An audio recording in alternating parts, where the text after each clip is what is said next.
Things in Raid today are looking pretty grim. I think it's amazing. Hello everyone, Bront, CatHerder here. We're having some fun talking Raid Shadow Legends. We are here on the free to Paws account. We have the new patch that has just dropped recently and the new Grim Forest expansion coming out. This is going to be absolutely amazing, and I wanted to go through building my deck with my free to play, talking about the things I'm considering, what I think is going to be very helpful for you when building your deck, some strategies you could certainly employ. Obviously, I have not had a chance to play around with this much because I am not one of the official content creators. I don't have access to the test server yet, and that's fine. Honestly, Nub and Scratch and some of those other creators have done a really good job of doing some other stuff with this ahead of time, so go check those guys out too if you're looking for more content. I want to talk to you about what I feel are going to be some of the more important things you're going to want to deal with a deck, some points you may want to consider when building a deck, and overall how I'm going to do it on a lower level, earlier game account that doesn't have absolutely everything under the sun. And yes, I'm going to try hard first before I try normal, so we'll see how that works. Meanwhile, I do want to thank Raid for sponsoring this video. Raid is absolutely amazing, and honestly, you guys are amazing as a community as well. Go support me, support the channel, or just start a brand new Raid journey using the link down below. Get yourself a free legendary champion in Ellen Earl. Get yourself a free Ugo, an amazing epic as well. I can guarantee you Ugo is going to make an appearance in this video. And honestly, you can get yourself Tholen with a code Demon Slayer as well. He's an amazing legendary, and you get the Xenomorph from a login. 3 legendaries, 1 great epic, and that's a great way to start off Raid Shadow Legends. So for those of you not familiar with the concept of the team deck, what's going to happen is you're going to be able to select from 2 different team decks of either 20 champions or 10 champions for hard or for normal. And then once you've selected that, that is going to be your lot of champions for that rotation, which is going to be about 1 month. Making sure you're picking these champions intelligently is going to be very important because you will not be able to change this deck. One of the things that you may actually have to consider doing is if there's a particular piece of skill that you are missing and you know you have a champion that will be able to do it, but they're not built yet, you may want to actually start pulling some of those champions into the deck as well, and then prioritize them to build it. For example, there's a champion training tournament right now. You can actually get some 4-star Basalt, so it's actually pretty cool. Make sure you're aware that you can only get up to 1,500 points in that one, by the way, so do be careful with that, per day at least. You may actually decide to take a champion or 2 that is not fully leveled up, not fully brought forward, just because you think they might be so useful in this deck and in this game mode that you are going to use them and build them over the course of this next month. Now, you want to be careful with that, obviously, because if you're choosing to bring that champion and then you don't build them for some reason, or it turns out they're not as useful as you thought they might have been, well, then you've got a champion you didn't necessarily want. It's something to consider for, especially for early game teams. In fact, I'm probably going to do it at least once in this particular build. There's a couple of things you're going to want to consider with building the 2 teams.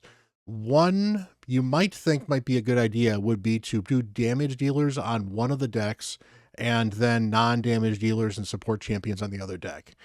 That's good from the perspective of you never be locked out of never having supports and never having damage dealers, but you might find out that the way that this works, where you're selecting from both sides, so you're getting half your champions from team 1 and half your champions from team 2, the odds of getting a champion to fill a particular role are in theory better if you have one of them on each side than if you have both of them on one side. It's going to depend on how many champions are being picked. For example, if you're picking 10 from both sides, it's going to be pretty even regardless because you're going to be half and half. But once you start getting down to less on each side, the problem is if you have 2 different champions that you need, and you need one of their 2 skills and they're on one side, well, if you don't get them from that one side, you're just kind of screwed. Whereas if you have one on both sides, you've got a chance to get one of them on each side, which could possibly better. I honestly would have to break down the overall goals of that and the overall math on that to really say for sure whether or not that's a good or a bad strategy. The other strategy that I've heard is to try to go 1-for-1 on both sides and be kind of even, where if it's like, all right, this is a role I'm looking for on both sides, so I'm going to pick 2 champions and put 1 on each side that's going to have a similar role. They're not going to be exactly the same because no 2 champions are exactly the same. But the general idea of if I know I'm going to need a healer reviver, I might, for example, put Syl on one side here and then put Rector on the other side here. And okay, you can actually drag them back and forth between these, which is great as well. That's something, for example, just to think about when you're building this deck up, is where are you going to be putting these champions on each side of the deck? Do you want to balance it out or do you not? Another thing to consider is that anybody that is a paired champion where they need other champions to go with them, they are going to struggle if they can't get their partner and they are reliant on their partner for power. So you want to make sure that you pick champions that might be part of a pair that are still going to be very good. For example, Ancora and Narcisse are very good champions that pair together well. But Narcisse is still a very good champion, and so is Ancora. So you may end up selecting the 2 of them, and if they aren't together, that won't necessarily prevent you from using either one of them. But if they are together, then you certainly are going to try to use them because they're actually really, really good at that point.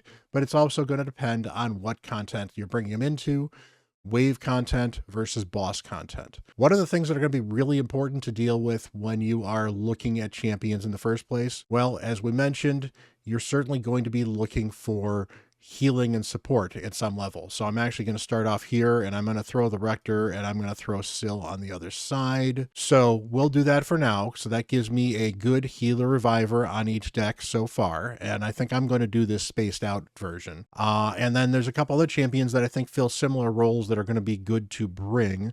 Stock the Broken gives me a good speed aura, which is very good. He gives you some speed boosting. He gives me some healing and he gives me some poisons.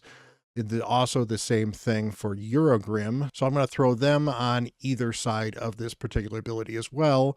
Poisons could be good. I think it's not a bad idea to bring some poisons, but just keep in mind that poisons are limited in some cases as well. So you're not going to be using a ton of poisons. Important debuffs that you are going to worry about for bringing into this mode. Heal reduction is going to be super, super huge. So for example, I'm going to want to bring my Morrigan because she brings a bunch of turn meter control and heal reduction.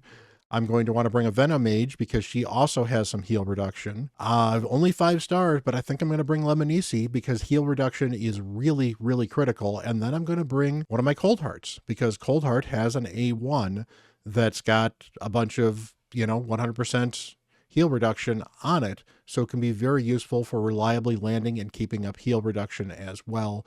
So I think that is a very, very good way to start off building this deck. Block debuffs is going to be very, very important as well. If I can, I'm going to want block debuffs and block, decreased defense if I can. So for example, we've got some block debuffs with Lemonici as well, so that's good. And she's a damage dealer, so I'm going to take my Granite, who's also a damage dealer and does the block debuffs, but he also does decreased defense, and that's going to be good. So I'll bring an Ugo over on the other side. I want you over here. So we're going to have Ugo, who does something similar to that as well. That's going to be very, very clutch. Also, just because decreased defense and weaken is very solid, I'll bring my Lydia over here, and honestly, I'm going to bring Lammasu, and I'm going to stick Lammasu over here. And you know what, actually, Lammasu does some speed stuff, so I'm going to swap Lammasu and Lydia if I can. And that's good, so I've got some decreased defense, I've got some weaken, I've got a little more support over here, so I probably want some damage dealers on this particular end. And since I haven't picked up some damage dealers, now let's grab a damage dealer or 2 first before we move forward any further. So Tholin's going to be really good for the waves. Alice is really good for the waves. Now cleansing is going to be very important for you because there's a bunch of different debuffs that you are going to need to cleanse. So you're going to want at least 1 cleanser, ideally 1 maybe on both teams as well. So we're going to go with Mithrala on one side for a cleanser, and we're going to go with Donatello on the other side. Donatello brings so much good support, he should be really, really good anywhere you need to use him. And honestly, Mithrala also brings you some poisons, also brings you some good buffs. She brings you a shield. She's going to be really flexibly useful as well. Plus, because she has high resistance, there's a couple of bosses where that high resistance is going to be very, very critical for you as well. So definitely worth looking into with that. We talked about how block buffs is going to be important. So I'm going to bring Sun Wukong because he's built for some damage and should be very helpful. On the other side as well, I need another damage dealer. So let's bring Maria. Maria, I think, will be very good. She has a couple of other abilities that are nice. A single target damage could be very helpful in a couple of situations as well, particularly against things like the golem as well. So decreased speed is going to be another important one. We need to look for decreased speed champions as well. So let's see, what do I have on the decreased speed front as well? Well, I've already got Lamasu does it versus bosses. I've got, what's her name? Syl doing it here. We've got Morgaine. All right, so we're going to bring Royal Guard, who brings some damage and some max HP hit, as well as the decreased speed. Not quite AoE, but it's not bad to have. On the other side, not 6-starred yet, but at least she is fully built at 5-star, so we are going to bring Ruella for some single target decreased speed as well. I think that could be very helpful. She certainly will be a little squishy, but that is certainly going to be a bit of a problem. Freeze is another one you're going to want. So freeze is going to be difficult on my account because I don't have a lot of really good freeze champions. So we are going to go with Creodin on one side, who is going to be great for some wave control. I have, that's not Creodin. Creodin here. There we go. That's Creodin. He's going to be good for some wave control. Honestly, I think I'm going to bring you Carl right now. He's not built at all. He's not fully booked, but if it comes to a point where I need some freeze and I need to actually build him out, that is going to be something I'm going to have to do. On top of that, probably going to bring Glycea for a similar reason. Let's put her on the other side, though, so that I don't have this deck with a bunch of people that are not quite fully built. That is 3 freeze champions. That might be enough. Looking at other champions that could be good. Technically, Durandil has a freeze. April has a freeze, and she's built, but her freeze is not super great. But she has some turn meter control as well and some other ways to, she might be kind of useful. So we'll bring her for now, and I can certainly replace her if I feel I need to later. HP burns are going to be very important. I mentioned that block debuffs is also important, so we're going to go with a Brogni here, although I don't have him built for burns, but Brogni is going to give me the decrease, the block buffs. And of course, he brings in the shield and some healing too, so that's very critical. But as far as the burns are concerned, we will go with my Tyrants. And then on the other side, we're going to throw Geomancer over here, and then we are going to throw Drexstar Blood Twin over here. Yes, he's only 5 stars, but with that 5-star soul, he could be very survivable anyway. And you know, he is built fairly hard and is fairly tanky as a champion as well. Right now, we've got a decent selection of champions so far. Obviously, I need to stick some more on here, so we're going to add a little more damage. I'm going to look for another reviver, and let's see what else we can come up with. All right, so looking for revivers here. We've got Ludex, who I think is very good because he brings some healing and some revival. I've got Godseeker, so that makes a lot of sense. And again, you're going to need a lot of support and healing, so bring some of your good support and healing champions. We're going to throw Tagore over here as well. That also gives me some more increased speed.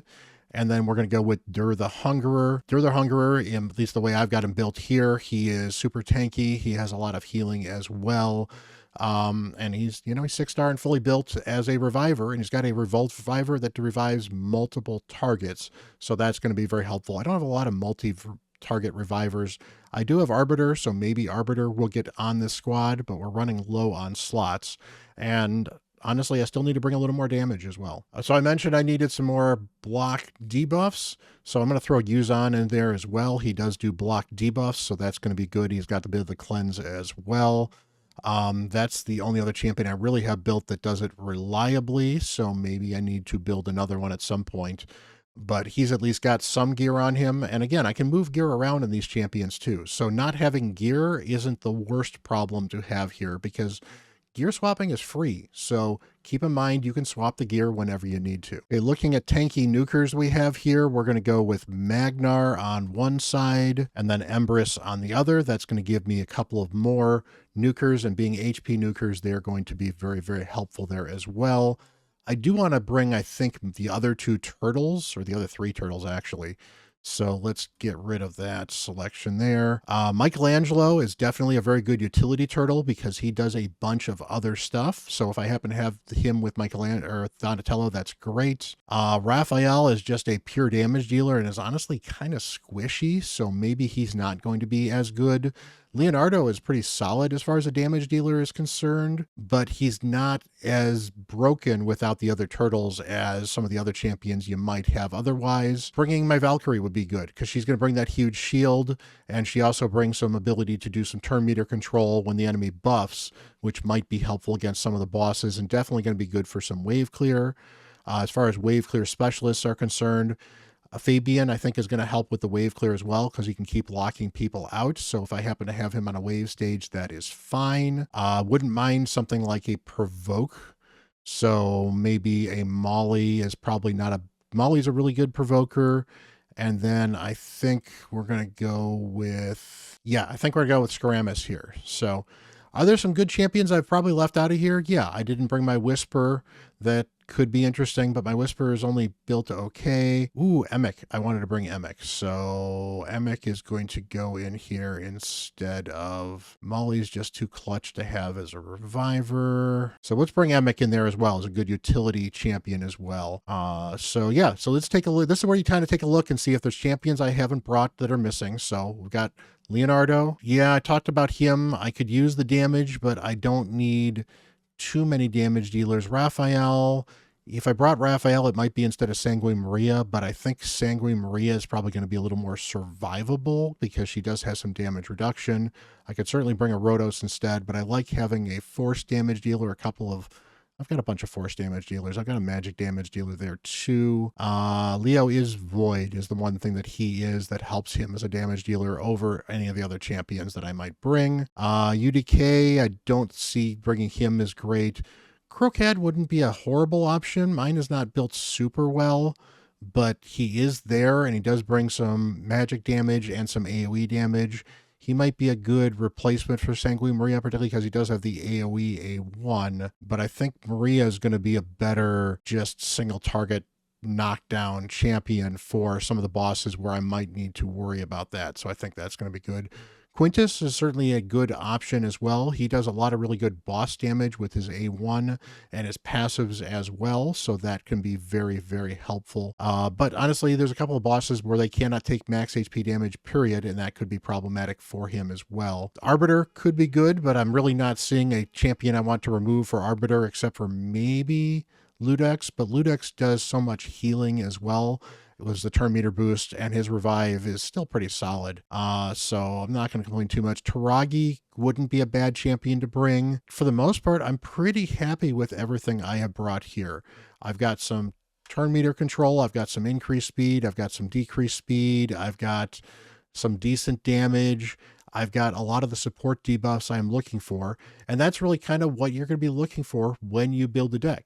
Is this deck going to be an amazing top tier deck? Well, no, because I've got a couple of 5-star champions in here, and there's certainly champions that would be better than these champions if I had them built or if I just had them in general. And I'm taking a couple of champions literally based off of speculation. So I've got Carl's not even built. I've got Glacea, not even really built. She's got a build on her, but not really built. With the buff to Glacea, though, she could be really, really good in this dungeon, so I'm certainly looking forward to building her soon, but she still brings some skills that are usable, and as long as she doesn't die on the waves, if I have to bring her along on a wave match, that's fine. And, you know, if I cannot clear everything on this account, that's fine. I'm not expecting to be able to clear everything on this account. I'm expecting to have some fun exploring, get some cool rewards, and eventually I'm going to have to move down to normal. And I think what I'm learning about what I'm using on hard is going to help show me what'll be good once I'm on normal, so I can trim my deck down a little bit more, make sure I've got some more of my best champions. As you see, trying to fill every single role I wanted to fill was actually pretty difficult just because I've got 40 champions, and a lot of my champions don't do multiple things, so I don't have a lot of champions filling multiple roles, unlike an advanced account with more legendaries or mythical champions who are probably going to be very, very clutch for this as well. In fact, I probably have one of the worst mythical champions for this as far as the ones you can get for free in a Empress, just because Empress brings damage, and that's really all he's going to bring to this, because I'm not going to have to worry about stripping Stone Skin, and against the bosses, he's not going to have his Necrosis going either.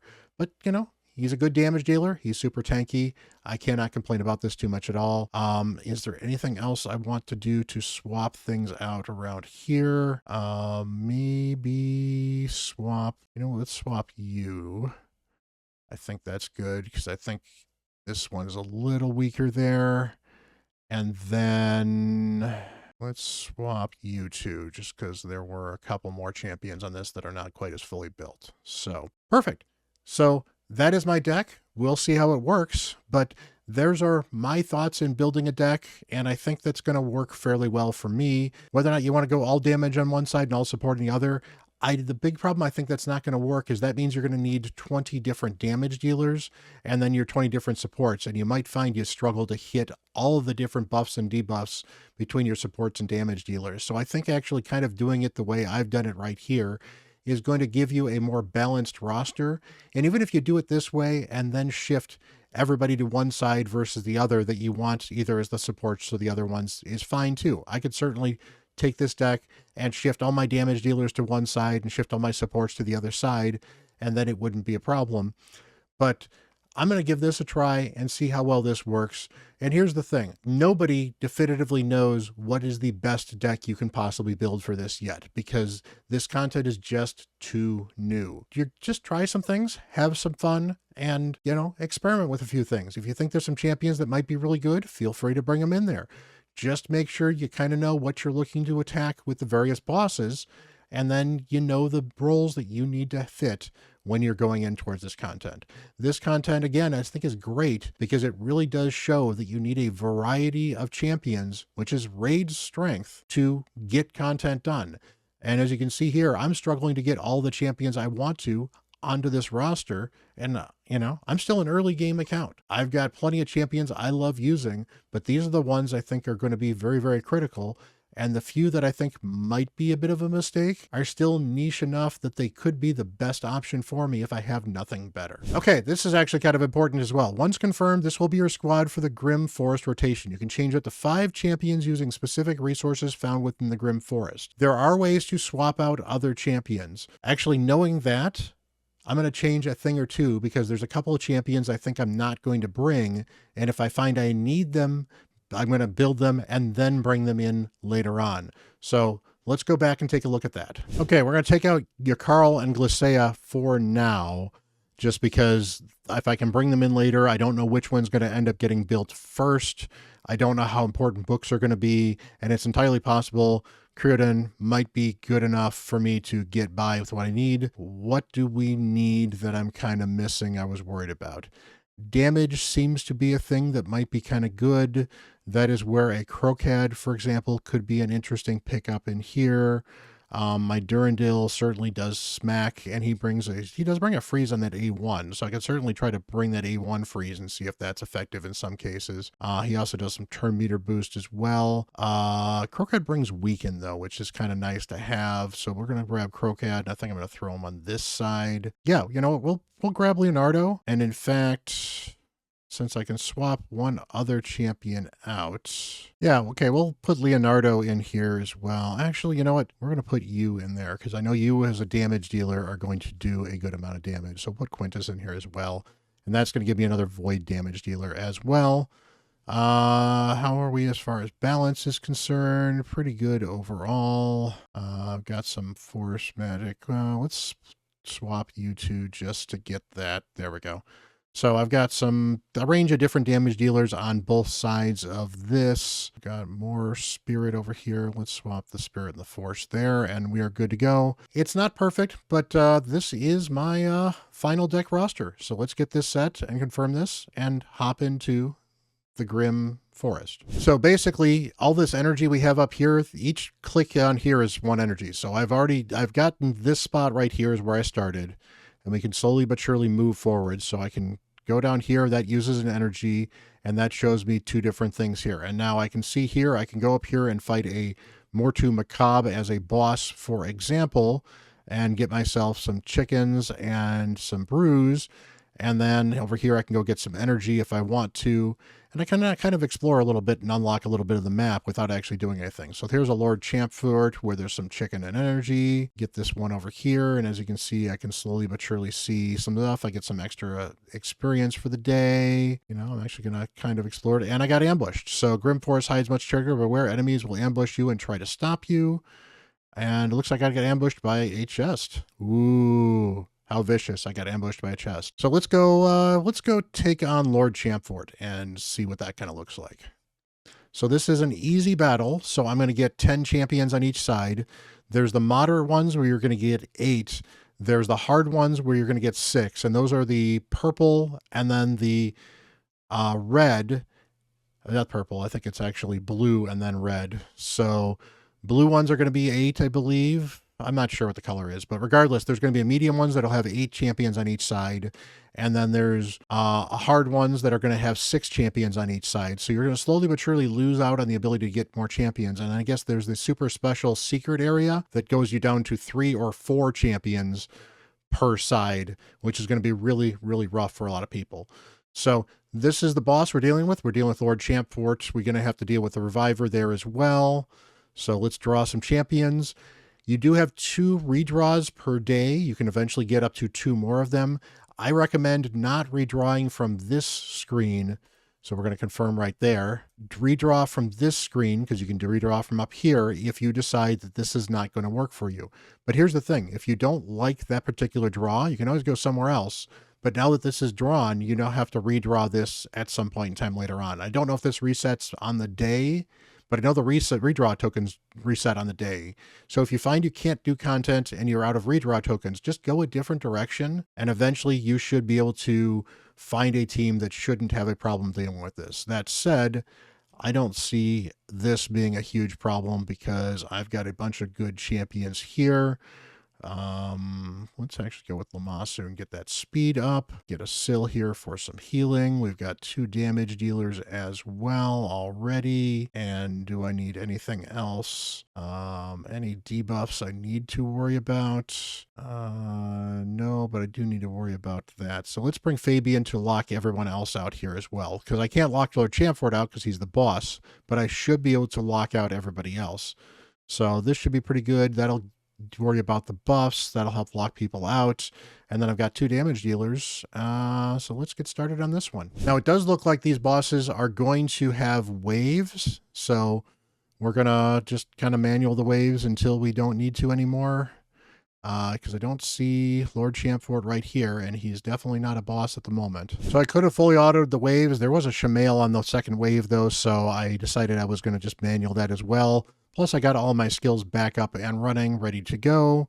We get whoever we can locked down. Let's get you petrified because I don't want you taking turns. Get those block debuffs. We did not get the decreased speed on the boss for some reason. That's fine. If we get some stuns out, I'm not going to complain. And then Alice, can you kill somebody? No, you cannot. That's fine.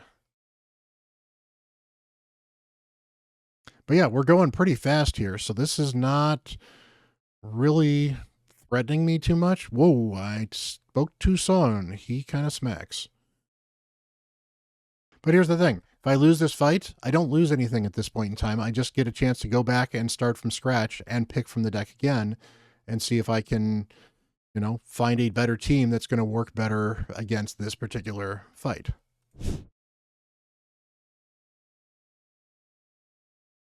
All right, there we go. So we got a 3-star chicken, 50 energy, 60 of these coins, some experience, and well, maybe we'll level up. We'll see. So nope, but there is the treasure goblin. So he is there. And yeah, I got a chest over here. So let's go see if we can grab this chest. Hopefully it's not a mimic. It is a mimic, unfortunately. So yeah, that's kind of the gameplay for the Grim Forest. You're going to find these bosses scattered around, And as you explore, you'll unlock new places. You'll find wave events where you can beat them up. You can slowly but surely level up. If you find you're struggling early on, do some of these easier wave floors because they should be fairly easy, and get yourself some levels up. Once you get these leveled up cards, you're going to be able to build up a bunch of these extra stats, and they're going to help make the rest of the content easier for you as well. Plus, we have the curios as well. One of the things I'm not sure if what actually happens or not is whether or not this stuff carries over from normal or not. If this does carry over for normal, which would be kind of interesting, then there might be some reasons to go to normal first to build up some of your power before you go back into hard if you're struggling on hard. And if you're not struggling on hard, do hard first and then maybe you do easy afterwards, who knows. But regardless, lots of cool stuff to do to unlock in the Grim Forest. So there is the Grim Forest experience on my free-to-play, at least the first part of it, and some deck building advice just based off of some of the stuff that I have observed from other content creators, some of the stuff I've observed from reading some of the different boss kits as well as just generally knowing the things that I would going to look for on my account for content such as wave content and bosses. Hopefully you're having some fun building a deck. Hopefully you're enjoying the Grim Forest. Let me know down below what you think of this new content. I think it's absolutely amazing. I think the rewards feel pretty good so far as well. And honestly, if it's a fun mode to explore, then hey man, another fun mode to play and raid. That's the point. We're playing a game to have fun, and that's why you should be having fun playing Raid Shadow Legends. So guys, appreciate you all. Much love. Hit that like button and hit that subscribe button. I'll certainly be doing some more Grim Forest content when I can, especially if you guys tell me down below what are your questions about Grim Forest. Are there things you'd like me to go into and deep dive on? Are there bosses you want to see me do breakdowns on? It's difficult to do some of this stuff because at this point, as you saw, I'm stuck with the particular team on this account that I picked in those deck of 40. And on my main, I'm going to be stuck with whatever I pick on my 40 there as well. So, there's some limited amount of what I can make as far as general content. That doesn't mean I can't tell you some of the best buffs and debuffs to deal with. I can't show you some of the teams I'm using to beat some of the bosses, so that you know some champions that might be good to build out in the future. And we'll keep on learning with this together. And I appreciate all of your feedback. Much love, everyone. And until the next video, I am Bront, CatHerder.